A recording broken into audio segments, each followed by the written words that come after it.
Welcome. Today we're going to be taking a look at Heaven and Ale. This is a 2 to 4 player tile placement economic game where you take the role of the head of an ancient monastery that brews ale from its cloister garden.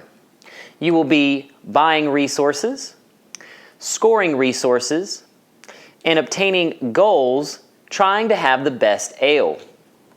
How do you have the best ale and win the game? By having the most victory points at the end of 3 to 6 rounds. Now that we know what the winning condition is, let's take a look at the components, setup, and how gameplay works in Heaven and Ale. Now let's take a look at the components.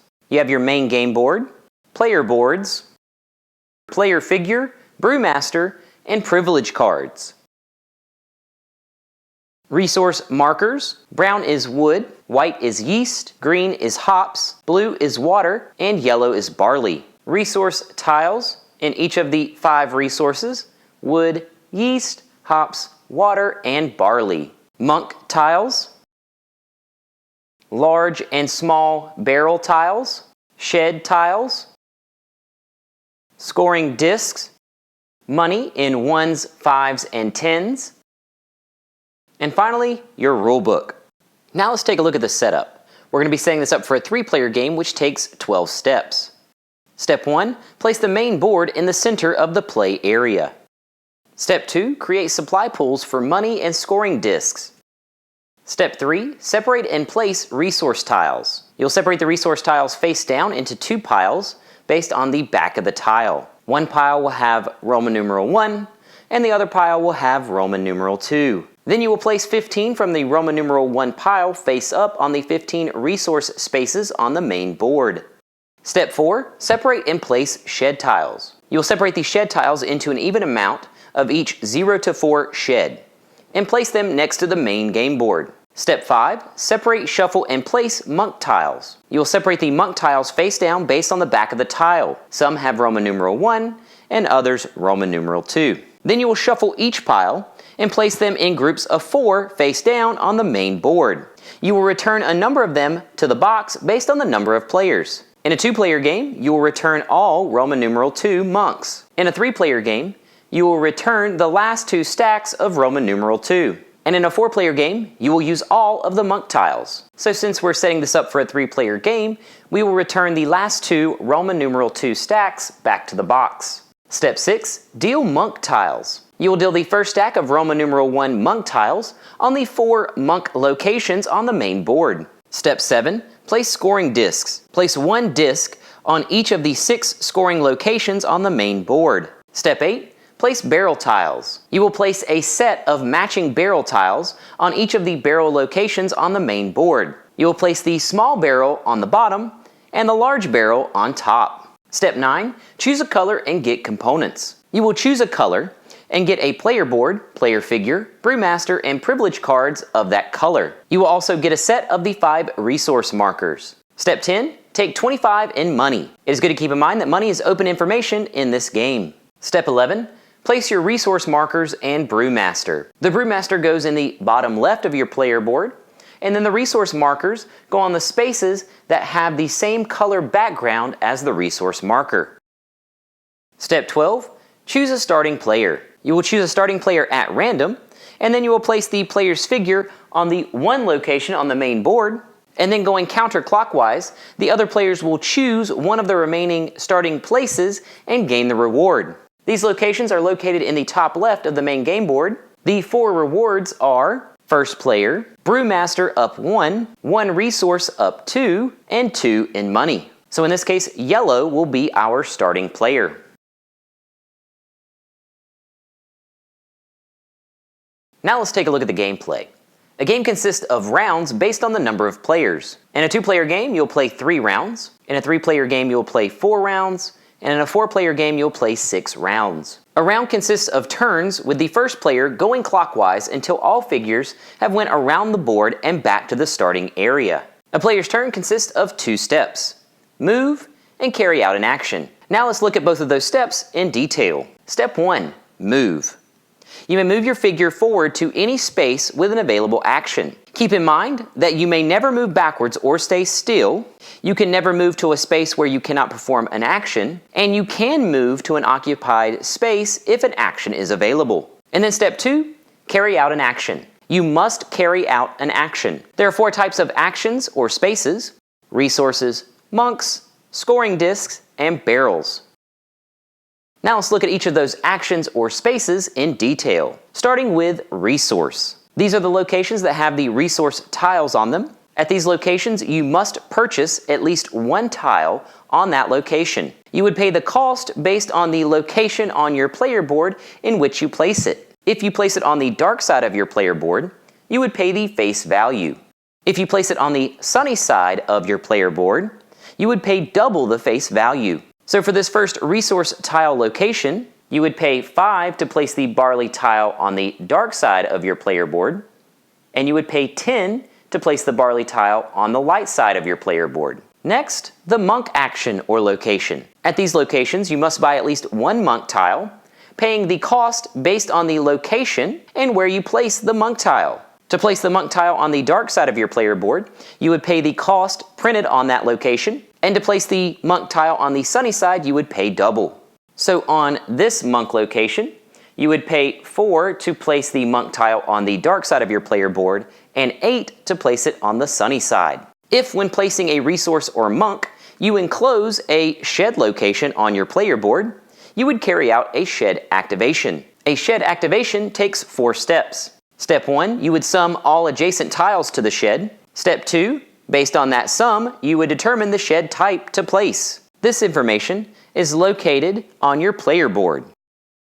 Step 3, move your brewmaster up a number based on the sum. And then step 4, activate tiles based on the shed type that you placed. If the sum was 0 to 7, you would place a blank shed, move your brewmaster up 6 spaces, and not activate any tiles. If the sum was 8 to 11, you would place a 1 shed, move your brewmaster up 3, and activate any 1 tile adjacent to that shed. When the sum is 12 to 17, you would place a 2 shed, move your brewmaster up 1, and activate 2 resource tiles adjacent to your shed and opposite from one another. When the sum is 18 to 23, you would place a 3 shed, move your brewmaster up 1, and activate 3 resource tiles adjacent to your shed that are not touching one another. When the sum is 24 or more, you would place a 4 shed, not move your brewmaster, and activate any 4 tiles adjacent to your shed. When activating tiles on the sunny side of your player board, you would move the resource marker of that type up the number based on the tile. On the dark side of your player board, the resources activated would give you money based on the number on that tile, and any monks activated would move your brewmaster up 1 space. Next, your scoring disc action or location. You would take 1 scoring disc and place it on an empty scoring spot based on the disc location. The scoring spots are located on the right side of your player board. Spot A is the number spot, B are your monk spots, and C are your resource spots. A or B or C are wild. On your player board, you have spots for monks, resources, and the number spot. When placed, you activate all of that type on your player board: number, monk, or resource. When activating the number or resource spots, they're activated just like the sheds, where if it's on your sunny side, you would move your resource marker, and if it's on the dark side, you would gain money.